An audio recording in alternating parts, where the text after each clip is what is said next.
एक आदमी तानाशाह अपने दम पर वो तो फिर वही हो गया ना किम जोंग। वो तो वही हो गया ना, जो उसको अच्छा लगेगा वही करेगा। मैं कह रहा हूँ हमें अच्छा नहीं लग रहा। अद्भुत ऐप लेकर आए डीसी डोडा, तो दिक्कत क्या है? अगर उनको लगा होगा कि इस ऐप के जरिए कुछ अच्छा हो रहा है, तो इसमें महराज मलिक को क्या दिक्कत है कि डीसी डोडा क्यों अद्भुत ऐप निकाल रहे हैं? लेकिन उसके बावजूद वो तानाशाह जो है कहता है कि नहीं 4-4 5-5 अटेंडेंस करवानी है। कुछ जगहों पे तो नेटवर्क भी नहीं है। हद तो तब खत्म होती है जब पिछले दिनों उसने कहा कि पहले वोट दो मुझे, उसके बाद आपकी अटेंडेंस लगेगी। बस उसको नेता बनना है और वहां का एक मुखिया ऐसा बनना है जिससे कोई सवाल न करे। महराज मलिक जब भी बात करते हैं तो लहजा सही नहीं होता है। अगर चाहकर भी अगर महराज मलिक सही बात कर रहे होंगे, लेकिन जिस लहजे से महराज मलिक बात करते हैं वो लहजा जो है वो एक नेता को शोभा नहीं दे। इस समय मेरे साथ डीडीसी महराज मलिक हैं और इनसे हम बातचीत करेंगे कि हाल फिलहाल में इन्होंने अपने फेसबुक अकाउंट से कुछ डिटेल्स शेयर की थी, वो भी हमने आप तक साझा की थी। महराज मलिक से बात करेंगे। महराज, हमने आपका फेसबुक अकाउंट भी देखा, वहां पर आप कह रहे थे कि कैपेक्स प्लान को लेकर के 19 जिलों ने कैपेक्स प्लान दे दिया है, लेकिन जिला डोडा ने अभी तक नहीं दिया। कारण क्या है और कितनी बड़ी राशि जो है वो कैपेक्स प्लान में इस्तेमाल होने वाली है? देखिए, जब से मैं डीडीसी बना हूँ हमेशा से बात उठा रहा हूँ। कौंसल जिस मकसद से बनाई गई थी, कागजों में जो लिखा हुआ है, डिस्ट्रिक्ट का जितना भी प्लान है, या कैपेक्स का हो या कौंसल का हो, कोई भी एरिया डेवलपमेंट फंड हो या कुछ भी हो, तो वो कौंसल से होते हुए ही गुजरता है और कौंसल ही को इख्तियार है कि वो प्लान बनाने का काम करे। क्योंकि चुने हुए नुमाइंदे होते हैं, वोट इसी मकसद से लिए थे कि हम लोगों की डेवलपमेंट करेंगे। वरना तो हमारा एक प्रोजेक्ट है वहाँ कंडी कनाल, उसमें भी पैसा लगा लेना चाहिए था, क्योंकि ऑनगोइंग वर्क्स है। क्योंकि हम तय करेंगे ना कि आज लोगों की ज़रूरत क्या है, किन ज़रूरियात पर जो है पैसा लगाना चाहिए। अगर एजुकेशन डिपार्टमेंट में 10 करोड़ आता है तो उस 10 करोड़ को किन स्कूलों में प्रायोरिटी बेस पे लगाना चाहिए। लेकिन वो तय करने वाले एडमिनिस्ट्रेटर है, फिर कौंसल का क्या काम है। देखिए, मैं एक चीज़ कहना चाहूँगा, अगर कौंसल के लोग या वो लोग जिन्होंने कौंसल को वोट किया है, जम्मू कश्मीर के 20 डिस्ट्रिक्ट हैं, 20 डिस्ट्रिक्ट में से 19 डिस्ट्रिक्ट जिन्होंने प्लान दे रखा है, 6 महीने बीत गए हैं, हमें भी इस बात की फिक्र है। आवाम का पैसा है, जनता का पैसा है, ज़मीनी सतह पर लगना चाहिए। लेकिन लगातार अगर 2 साल से आप देखेंगे तो कैपेक्स में आधे से ज़्यादा नहीं, मतलब 70-80% जो पैसा है वो लैप्स हुआ है। ये ब्यूरोक्रेट के नाअहली की वजह से, उनकी नाअहली की वजह से जो है आवाम का पैसा वापस गया है। क्योंकि बहुत सारी ऐसी चीज़ें हैं जहाँ पर वो काम नहीं हो सकते थे, लेकिन पैसे की बुनियाद पर उन कामों पे जो है पैसा रखवाया गया। अंगूठा छाप 20 डिस्ट्रिक्टों में बैठे हुए हैं। हमारे डिस्ट्रिक्ट को भी 2 साल लगे इस बात को समझने में। देखिए, लोगों ने बड़ी उम्मीदों के साथ वोट दिए थे। कौंसल को इख्तियार था कि वो कौंसल में बैठकर डिस्ट्रिक्ट का प्लान बनाए। लेकिन डिस्ट्रिक्ट का प्लान आज भी ब्यूरोक्रेट बनाते हैं, पहले भी बनाते थे, उनका एक रिवाज चल रहा है, 10,000 दो, 1 लाख का काम दो। अब महराज, आपने कहा कि डीसी डोडा को यूटी बनाना चाहते हैं और उसका गवर्नर बनना चाहते हैं, तो ये किस बेस पर आप कह रहे हैं कि डीसी डोडा जो है वो जिला डोडा को यूटी बनाना चाहते हैं और गवर्नर बनना चाहते हैं वहाँ के? देखिए, जो उनका काम था, करप्शन इस वक्त भी पीक पर है। मैंने कहा, बहुत सारे सवाल मैंने उठाए थे। करप्शन का अंबार इस वक्त हर डिपार्टमेंट के अंदर देखने को मिलता है। डेवलपमेंटल कामों में घोटाले हो रहे हैं, मिलावटें हो रही हैं, लेकिन उन चीज़ों को बेहतर बनाने में वो नाकाम रहा। लेकिन एक प्रोसेस उसने चलाया, अद्भुत एक ऐप निकाली जिसमें एम्प्लॉइज़ की जो है अटेंडेंस करवाता है, और उसके अलावा, उस अटेंडेंस के अलावा भी उनको डिपार्टमेंट की अटेंडेंस है, ऑनलाइन ऑफलाइन अटेंडेंस है, और बाकी बहुत सारी अटेंडेंस है डिपार्टमेंटली। जैसे एजुकेशन डिपार्टमेंट को अपनी है, रेवेन्यू को अपनी अटेंडेंस है। लेकिन उसके बावजूद वो तानाशाह जो है कहता है कि नहीं 4-4 5-5 अटेंडेंस करवानी है। कुछ जगहों पे तो नेटवर्क भी नहीं है। हद तो तब खत्म होती है जब पिछले दिनों उसने कहा कि पहले वोट दो मुझे, उसके बाद आपकी अटेंडेंस लगेगी। यहाँ से साफ जाहिर होता है उसको इंटरेस्ट आवाम के मामलात में नहीं है, डेवलपमेंटल कामों में उसको इंटरेस्ट नहीं है। बस उसको नेता बनना है और वहाँ का एक मुखिया ऐसा बनना है जिससे कोई सवाल न करे। देखिए, मैं बार बार कह रहा हूँ, जहाँ तक हमारी कौंसल में चेयरमैन साहब ने खुद कहा मैं इस्तीफा दूंगा, बीजेपी का चेयरमैन है और भाजपा की कौंसल वहां पर है, एक ही तानाशाही की वजह से जो है कौंसल मजबूर हो रही है। उनको जिम्मेदारी मिली थी, वो एक कौंसल 20,000 करोड़ पिछली बार मोदी सरकार ने दिया था। मोदी ने यहाँ आकर ऐलान किया था कि जम्मू कश्मीर को एक बहुत बड़ा पैकेज दे रहा हूँ, पिछले साल की बात है, 20,000 करोड़। कोई एक चेयरमैन मुझे बताए, कोई एक कौंसल मुझे बताए जिन्होंने 1400 करोड़ जो है अपने दम पर आवाम को जो है देने का काम किया। अद्भुत ऐप लेकर आए डीसी डोडा, तो दिक्कत क्या है? अगर उनको लगा होगा कि इस ऐप के जरिए कुछ अच्छा हो रहा है, तो इसमें महराज मलिक को क्या दिक्कत है कि डीसी डोडा क्यों अद्भुत ऐप निकाल रहे हैं? लाखों का मामला तय एक आदमी नहीं करेगा। एक आदमी तानाशाह अपने दम पर वो तो फिर वही हो गया ना किम जोंग, वो तो वही हो गया ना, जो उसको अच्छा लगेगा वही करेगा। मैं कह रहा हूँ हमें अच्छा नहीं लग रहा है, 5-5 अटेंडेंस से आप करवा रहे हो, उसमें टाइम वेस्ट हो रहा है। जो ऑफिसर या जो मुलाजिम काम करता है उसको दिन की 5 अटेंडेंस से करनी है, और जिसमें एक अद्भुत भी है, जिसमें नेटवर्क ना होगा तो उसकी अटेंडेंस नहीं लगती है। हमें भी प्रॉब्लम आ रही है, वो हमारे लोग हैं, उनको आप हैरास कर रहे हैं, मैं ये नहीं कह रहा हूँ, लेकिन आप उससे आउटपुट क्या दे रहे हो? अगर आपको जनता की सच में फिक्र है, कुछ नया करना है, तो आप जमीनी सतह पर करप्शन को रोक लगा लीजिए ना, डीसी का नाम निकलेगा।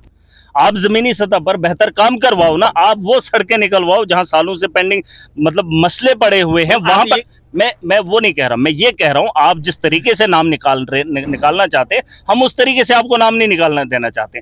आप जमीनी सतह पर लोगों के मसले हल करो, लोगों की जरूरियात पे बात करो, उनका अजाला करवाओ, जिसके लिए आप मैजिस्ट्रेट हो, तो हम उनका नाम निकालेंगे ना। अद्भुत एक ऐप लेकर आएंगे, 5-5 अटेंडेंस से करवाएंगे, उसके बाद बोलेंगे आप मुझे वोट दो। वोट जनता ने एमएलएज के देने थे, असेंबली एमपीज के देने थे, लेकिन ब्यूरोक्रेट आज खुद के लिए वोट मांग रहे। और हद तो तब खत्म होती है जब एक बार वबाल हुआ था गुंदों के अंदर, उनका इजलास था, इजलास में उन्होंने कहा 2047 में हमारा भारत महान बनेगा।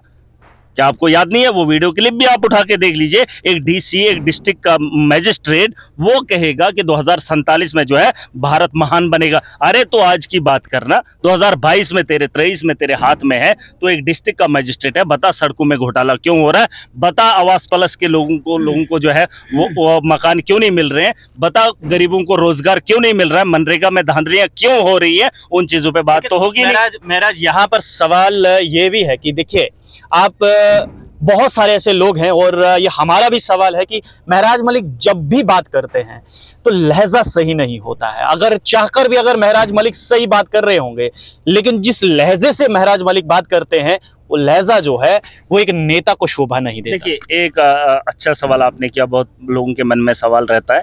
जब मेरे गांव से एक गरीब आता है जिसकी उम्र 70 साल है, वो एक ऐसे ऑफिसर के पास जाता है जिसकी उम्र 30 साल होती है, लेकिन अगर उसको टाइम नहीं होगा तो वो उस बुजुर्ग को ऐसे कहता है कि आप बाहर निकले, आप बाहर बैठिए पहले। उसे तमीज़ नहीं है, उसे वो सलाम तो कहाँ की बात है, वो तो उसका मुंह भी नहीं देखना चाहता है, लेकिन अगर कपड़े थोड़े से गंदे होंगे तो गेट से बाहर निकालने का काम करता है। एक उम्र में मेरी उम्र का और मेरे बुजुर्ग का को जब उस तरीके से बिहेव नहीं करता है तो मैं शर्मिंदा होता हूं कि उन ऑफिसरों को महराज अच्छे से बात करें।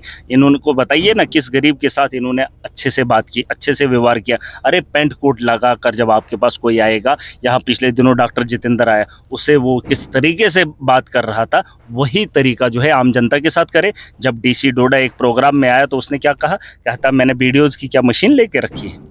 देखिए ना, ये डिसिप्लिन, अब जनता सैकड़ों की तादाद में थी, अब उनको ऐसे जवाब अगर ब्यूरोक्रेट देगा तो महराज से क्या आप कौन सी उम्मीद रखेंगे?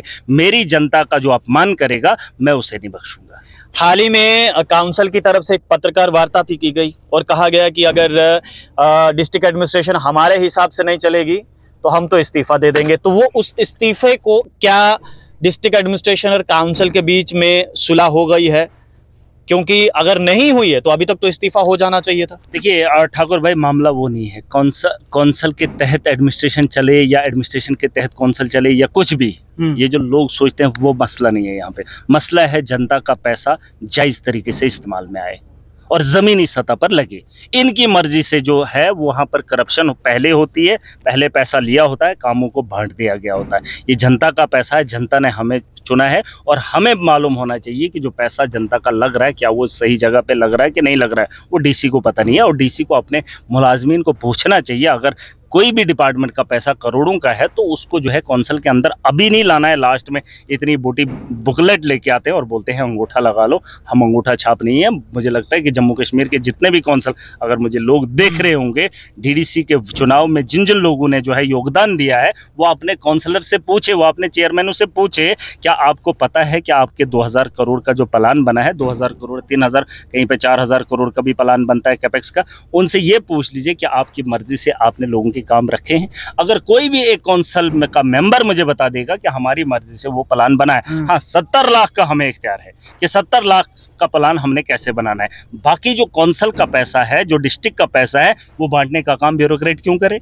मैं वही तो पूछ रहा हूँ, मैं वही बताने की कोशिश कर रहा हूँ कि ये बैठे या वो बैठे, आवाम के हित में जब तक काम नहीं होंगे, आवाम के हित में तभी काम होगा जब महराज जैसे आदमी को मौका मिलेगा बांटने का। इख्तियार होना चाहिए कि कौन सा काम मुझे करवाना है प्रायोरिटी पे। लेकिन अगर वो डीसी करवाएगा, मेरे यहाँ क्या होता है, एक ब्यूरोक्रेट जो है मेरे डिस्ट्रिक्ट के अंदर एक ब्यूरोक्रेट को फोन करता है, भाई साहब मेरा फलाना काम रख देना, और उसके फोन कॉल पे वो एडमिनिस्ट्रेटर जो है मेरी आवाम का गला काट के उस ब्यूरोक्रेट के कहने पर पैसा लगा रहा है। तो ये धांधली नहीं है और क्या है? इसका जवाब कौन देगा? देखिए साफ बात है कि जनता का पैसा है, जनता ने जिस मकसद से लोगों ने चुना था, जो कौंसल बनाई थी, कौंसल को इख्तियारात होने चाहिए कि जमहूरियत है, अगर जमहूरी निज़ाम है, वरना तो मोदी जी चाय बेचकर पीएम बने थे, फिर तो उनको अधिकार ही नहीं होना चाहिए था देश को चलाने का। या जो भाजपा के बड़े बड़े नेता जो हैं वो अनपढ़ और जाहिलों की जमात है, तो उन लोगों को फिर ब्यूरोक्रेटों को भी ऊपर बिठा दीजिए ना, प्राइम मिनिस्टर ब्यूरोक्रेट बना दीजिए, फिर चेयरमैन